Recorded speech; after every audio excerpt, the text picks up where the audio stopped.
Good morning बच्चों। आज मैं आपको व्याकरण में पाठ 5 शब्द विचार के बारे में बताने जा रही हूँ। शब्द आप लोग जानते हैं कि शब्द किसे कहते हैं। वर्णों के मेल से अक्षर बनते हैं और अक्षरों के मेल से शब्द बनते हैं। जिसका सार्थक अर्थ निकलता है वही शब्द कहलाता है। ठीक है। दो या दो से अधिक वर्णों के मेल से बनने वाले सार्थक ध्वनि समूह को शब्द कहते हैं, है ना। शब्द क्या है? दो या दो से अधिक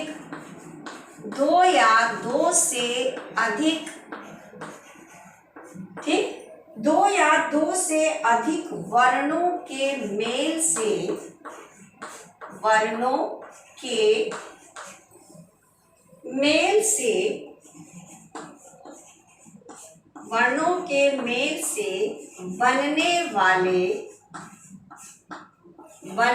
वाले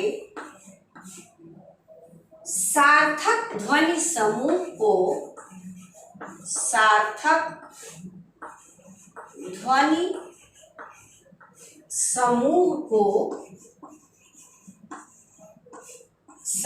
को क्या कहते हैं?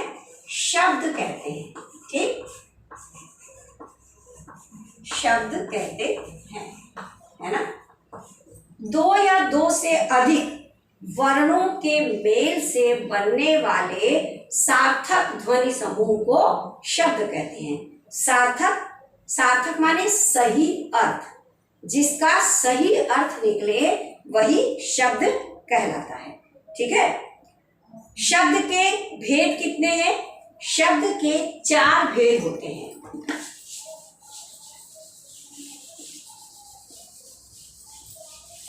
शब्द के भेद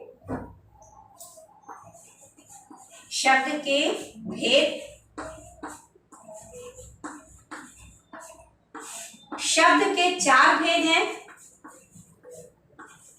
पिछली कक्षा में आप पढ़ चुके हैं कि शब्द क्या है और इसके कितने भेद हैं। ठीक, शब्द के 4 भेद हैं। नंबर 1 आपका हो गया अर्थ के आधार पर। नंबर 1 अर्थ के आधार पर। ठीक, फिर नंबर 2 प्रयोग के आधार पर। नंबर 2 आपका हो गया प्रयोग के आधार पर। नंबर 3 रचना के आधार पर।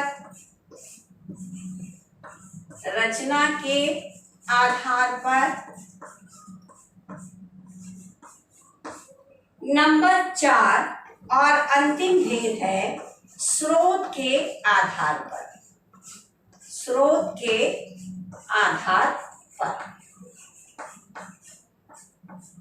ठीक, ये हो गए आपके शब्द के 4 भेद। कौन कौन से हैं? नंबर 1 अर्थ के आधार पर। नंबर 2 प्रयोग के आधार पर। नंबर 3 रचना के आधार पर। और नंबर 4 और अंतिम भेद है स्रोत के आधार पर। अब हम आपको इन चारों आधारों के बारे में अलग अलग विस्तार से बताने जा रहे हैं। ठीक है। क्योंकि इन चारों आधारों के अंतर्गत भी कई भेद आते हैं। ठीक है। जैसे अर्थ के आधार पर भी कई भेद होंगे, प्रयोग के आधार पर भी हैं, रचना के आधार पर भी है और स्रोत के आधार पर भी है। तो सबसे पहले हम आपको अर्थ के आधार पर शब्द के कितने भेद हैं उसके बारे में बताएंगे। अर्थ के आधार पर देखिए कि अर्थ के आधार पर जो है, अर्थ के आधार पर शब्दों के 2 भेद होते हैं। ठीक, शब्दों के कितने भेद हैं? 2। ये अर्थ के आधार पर शब्दों के 2 भेद हैं। कौन कौन से? नंबर 1 सार्थक। जैसा कि हमने आपको पहले बताया कि सार्थक का क्या अर्थ है? सार्थक का अर्थ होता है जिसका सही अर्थ निकले। और नंबर 2 आपका हो गया निरर्थक। ठीक, निरर्थक यानी कि हम उसको बोलते तो हैं लेकिन उसका कोई भी सही अर्थ नहीं निकलता। तो अर्थ के आधार पर शब्दों के 2 भेद हो जाते हैं, नंबर 1 सार्थक शब्द और नंबर 2 निरर्थक शब्द। सार्थक शब्द जिन शब्दों का कोई निश्चित अर्थ होता है वे सार्थक शब्द कहलाते हैं। यानी कि उन शब्दों का एक निश्चित अर्थ होता है। जैसे अगर मान लिया कि हमने कहा कि जो है प्रार्थना, तो प्रार्थना शब्द का एक निश्चित अर्थ है। ठीक है, तो यह क्या हुआ? सार्थक शब्द। जिन शब्दों का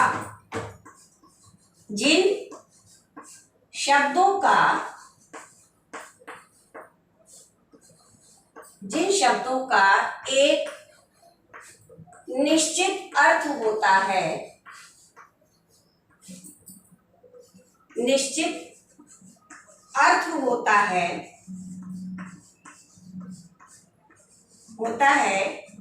वे सार्थक शब्द हैं।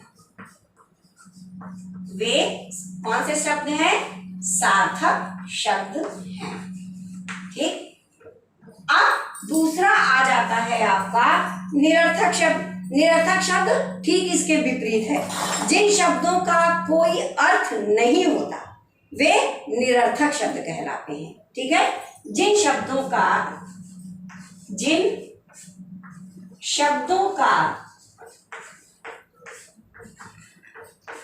कोई अर्थ नहीं होता, वे क्या कहलाते हैं? निरर्थक शब्द कहलाते हैं। वे निरर्थक शब्द हैं। अब देखिए, इसको हम आपको क्लियर कर दे रहे हैं कैसे। और जो कि हम हमेशा सार्थक शब्दों के साथ निरर्थक शब्द का भी प्रयोग करते हैं। हमेशा बोलचाल में हम सार्थक शब्दों के साथ निरर्थक शब्दों का भी प्रयोग करते हैं, लेकिन निरर्थक शब्द के कोई अर्थ नहीं होते। जैसे मान लिया हमने कहा कि अरे भैया पानी वानी ले आओ। ठीक, पानी सार्थक शब्द हो गया और वाणी जो है वह निरर्थक शब्द हो गया, क्योंकि वाणी का कोई अर्थ नहीं होता। खाना वाना मिलेगा, खाना सार्थक और वाना निरर्थक।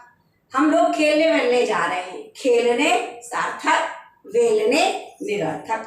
तो इस तरीके से चाय वाय पिलाओ, चाय सार्थक, वाय निरर्थक।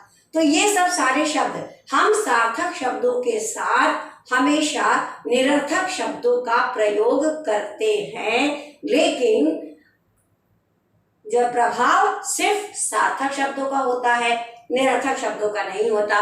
कैसे? अगर हम कहते हैं भैया चाय वाय पिलाओ, तो चाय तो आती है लेकिन वाय नहीं आती, तो उसका प्रयोग किसका हुआ? चाय का। किसका? सार्थक शब्द का। निरर्थक शब्दों का कोई प्रयोग नहीं होता, लेकिन ये इनका अस्तित्व है। ठीक, अब इसके बाद दूसरा आपका आ जाता है प्रयोग के आधार पर। अब देखिए, प्रयोग के आधार पर शब्द के कितने भेद हैं। अब दूसरा आया आपका प्रयोग के आधार पर। दूसरा प्रयोग के आधार पर।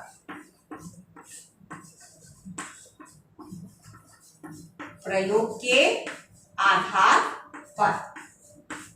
ठीक, प्रयोग के आधार पर शब्दों के 2 भेद हैं। जैसे अर्थ के आधार पर शब्द के 2 भेद हुए, कौन कौन से? सार्थक और निरर्थक। उसी प्रकार प्रयोग के आधार पर भी शब्दों के 2 भेद हैं। कौन कौन से? एक है विकारी शब्द, एक विकारी शब्द, और दूसरा हो गया आपका अविकारी शब्द। दूसरा हो गया अविकारी शब्द। अब देखिए, विकार माने क्या होता है? परिवर्तन, खराबी, बदलाव। ठीक, कुछ भी कह सकते हैं। विकारी शब्द और अविकारी शब्द। विकारी शब्द क्या क्या, क्या है? वाक्यों में प्रयोग किए जाने पर जिन शब्दों में लिंग, वचन, कारक, काल आदि के कारण परिवर्तन हो जाता है ना? लिंग, वचन, कारक, काल आदि के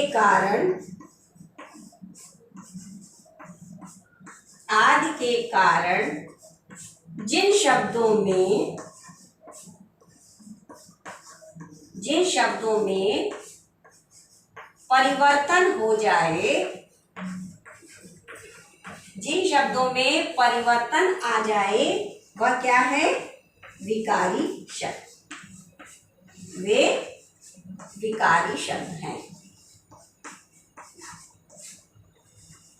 वे विकारी शब्द हैं। ठीक, कैसे हैं?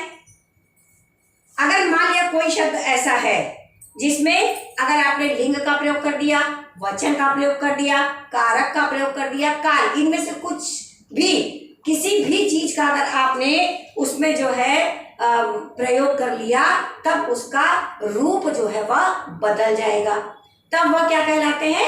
विकारी शब्द, है ना? जैसे कि अगर मान लिया आपने कहा कि जैसे लड़का शब्द है, ठीक है, आपने उसमें वचन परिवर्तित कर दिया तो वह क्या हो गए? लड़के, है ना? तो इस प्रकार उसमें परिवर्तन आ गया ना, तो वह क्या कहलाया? विकारी शब्द।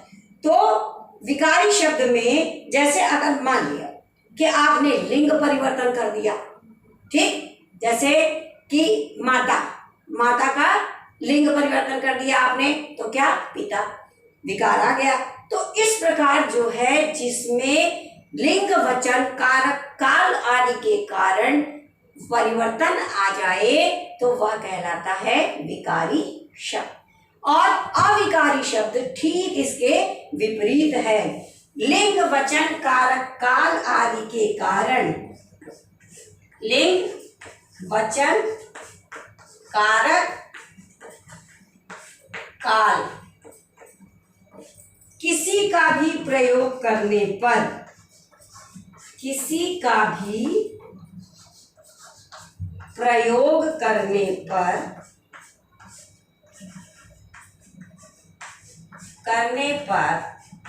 परिवर्तन न हो, प्रयोग करने पर परिवर्तन न हो, वह क्या है?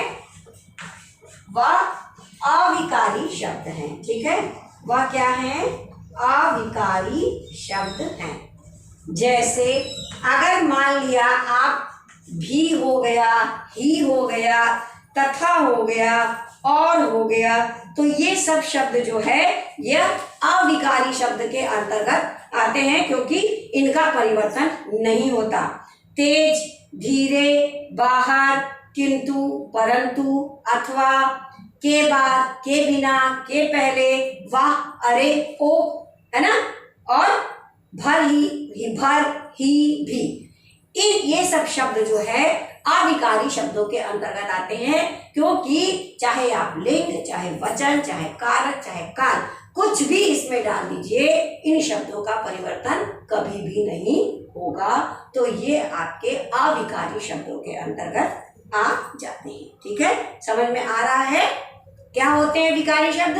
लिंग, वचन, कारक, काल आदि के कारण जिसमें परिवर्तन हो जाए वह विकारी शब्द कहलाते हैं। और अविकारी शब्द ठीक इसके विपरीत है। लिंग, वचन, कारक, काल आदि के कारण कोई भी परिवर्तन नहीं आता, चाहे आप जितना उसका प्रयोग कर लीजिए, वह कहलाते हैं अविकारी शब्द। ठीक, अब तीसरा आपका आ जाता है रचना के आधार पर।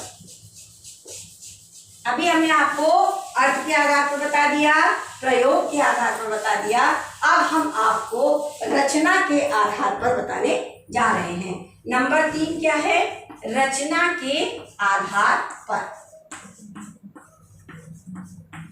रचना के आधार पर शब्द के 3 भेद हैं। ठीक, रचना के आधार पर शब्द के 3 भेद हैं। कौन कौन से, यदि आप पढ़ चुके हैं पहले। नंबर 1 रूढ़ शब्द, ठीक। नंबर 2 यौगिक शब्द, यौगिक शब्द। और नंबर 3 है योग रूढ़। क्या है? योग रूढ़ शब्द। ये रचना के आधार पर शब्द के 3 भेद हुए। नंबर 1 यौगिक शब्द, नंबर 1 रूढ़, नंबर 2 यौगिक और नंबर 3 हो गया आपका योग रूढ़। अब देखिए रूढ़ शब्द क्या है? जो बहुत पुराने समय से चले आ रहे हैं, परंपरा से चले आ रहे हैं, है ना, वे शब्द जो किसी विशेष अर्थ से प्रचलित है और जिनके टुकड़े करने पर, जिनके खंड करने पर सार्थक शब्द नहीं बनते, है ना। पुराने दो जो है कि परंपरा से चले आ रहे वे शब्द, परंपरा से चले आ रहे, यानी बहुत पहले से वो चले आ रहे हैं शब्द, चले आ रहे वे शब्द जिनका अर्थ है, जिनका विशेष अर्थ है, ठीक है, जिनका क्या है? विशेष अर्थ है। देखिए अर्थ है उसका, ठीक है, जिनका विशेष अर्थ है, लेकिन खंड करने पर, यानी उसको अलग कर देने पर, लेकिन खंड करने पर कोई अर्थ नहीं निकलता। अगर उसे आप अलग कर देंगे तो उसका कोई अर्थ नहीं निकलेगा, है ना। खंड करने पर कोई अर्थ नहीं निकलता। वे क्या कहलाते हैं? रूढ़ शब्द। बहुत पुराने समय से उसका प्रयोग होता आ रहा है और उसका एक विशेष अर्थ भी है, लेकिन जब आप उसको टुकड़े कर देंगे तब उसका कोई अर्थ नहीं निकलेगा, तो वह हो जाते हैं क्या? रूढ़ शब्द। जैसे नल, अब नल के आप खंड करेंगे क्या होगा? ना अलग हो जाएगा, ला अलग हो जाएगा, न का कोई अर्थ निकलेगा, न ला का कोई अर्थ निकलेगा, तो वे क्या हो गए? रूढ़ शब्द। और यौगिक, योग माने जोड़ना, 2 या 2 से अधिक शब्दों से मिलकर बनने वाले शब्द, 2 या 2 से अधिक शब्दों से मिलकर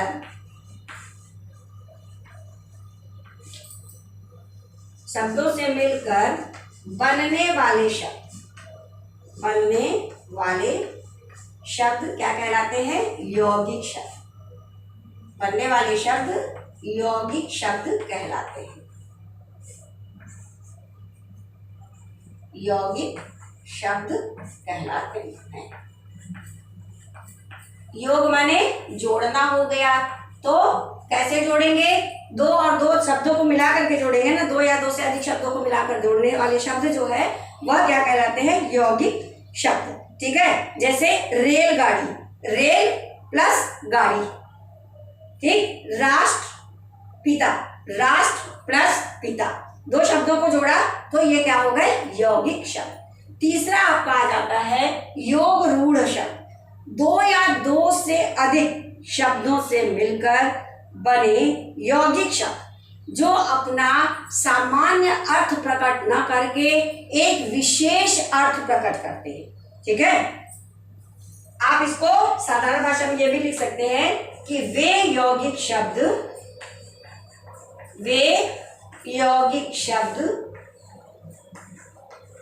जो अपना सामान्य अर्थ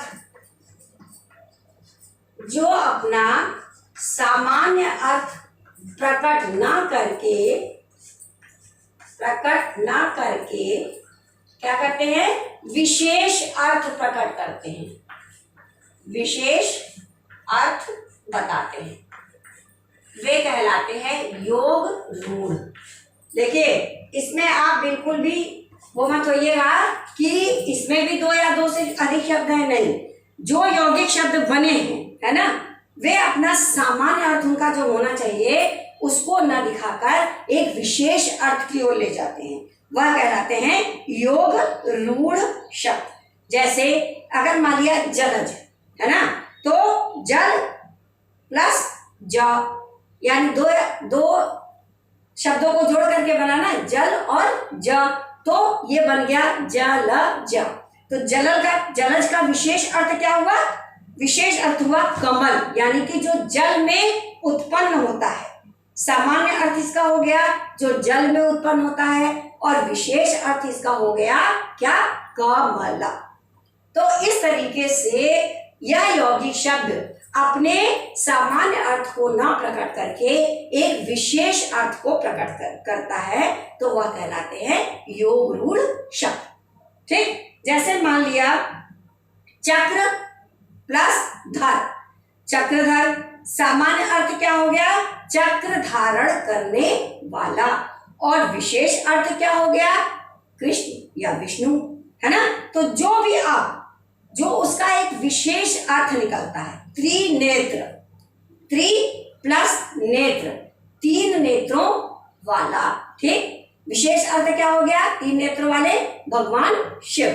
तो इस तरीके से वे यौगिक शब्द जो अपना सामान्य अर्थ प्रकट न करके एक विशेष अर्थ प्रकट करते हैं, वह कहलाते हैं योग रूढ़ शब्द। और रूढ़ शब्द क्या है? जो परंपरा से चले आ रहे हैं, प्राचीन समय से चले आ रहे हैं, उनका एक अर्थ भी होता है, लेकिन जो है उनके खंड करने पर उसमें कोई भी परिवर्तन नहीं होता, वह कहलाते हैं जो है रूढ़ शब्द। अब चौथा जो है आपका आ जाता है स्रोत के आधार पर। चौथा आ गया आपका स्रोत के आधार पर। स्रोत के आधार पर शब्द के चार भेद होते हैं।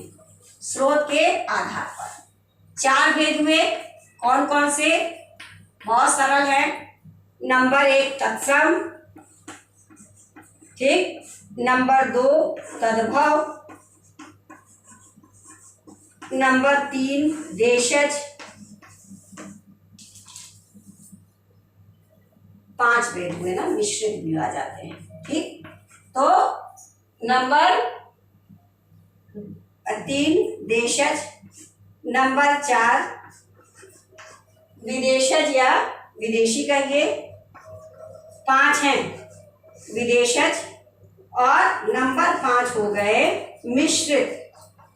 ठीक, कौन कौन से? तत्सम, तद्भव, देशज, विदेशज और मिश्रित। तत्सम आप सब जानते हैं, जो संस्कृत शब्द से आए हैं और जिनका प्रयोग उसी प्रकार कर लिया जाता है, वह कहलाते हैं तत्सम शब्द। तद्भव शब्द जो संस्कृत से शब्द आए हैं और उनमें कुछ परिवर्तन करके उनका प्रयोग हिंदी भाषा में कर लिया गया, वे कहलाते हैं तद्भव। देशज शब्द, देशज शब्द क्या है? देशज का अर्थ है देश में उत्पन्न होने वाला। हमारे देश में बोली जाने वाली विभिन्न भाषाओं और बोलियों से कुछ शब्द हिंदी में आ गए हैं, ठीक है, उनका हम हमेशा प्रयोग करते हैं, जैसे खिड़की हो गया, लोटा हो गया, धोती हो गई, तो ये सब सारे शब्द जो है देशज कहलाते हैं। फिर नंबर 4 आपका आ जाता है विदेशज। विदेशज शब्द देखिए नाम से स्पष्ट है, जो विदेशी भाषाओं से आए हैं और हिंदी भाषा में प्रयोग किए जाने लगे। उनमें कौन कौन सी भाषाएं हैं? अंग्रेजी है, अरबी है, फारसी है, फ्रांसीसी है, पुर्तगाली, तुर्की, है ना। ये सब सारी भाषा जो है इनका प्रयोग हिंदी भाषा में किया जाने लगा, तो ये हो गए विदेशज शब्द। उसके बाद आपका आ जाता है मिश्रित शब्द। मिश्रित शब्द क्या है? मिश्रित माने मिश्रण, है ना। दो भिन्न शब्दों के, भाषाओं के शब्दों के मेल से बने शब्द जो है मिश्रित या संकर शब्द कहलाते हैं। इनको आप चाहे संकर शब्द भी कह सकते हैं, है ना। तो दो भिन्न भाषाओं के योग से जो बनते हैं वह मिश्रित या संकर शब्द कहलाते हैं। जैसे हिंदी और संस्कृत हो गई, अंग्रेजी और हिंदी हो गई, अंग्रेजी और अरबी हो गई, है ना, अंग्रेजी और संस्कृत हो गई। तो इस प्रकार जो है यह मिश्रित शब्द, है ना। जैसे अंग्रेजी, है ना, मिश्रित शब्द में हिंदी और संस्कृत, जैसे लोकलाज, वर्षगांठ, अंग्रेजी और अरबी, परिवहन, बिल्डिंग, है ना, ये सब सारे शब्द जो है आपके मिश्रित शब्द के अंतर्गत आ गए हैं। तो बच्चों आपको शब्द विचार अच्छी तरीके से समझ में आ गया होगा। धन्यवाद।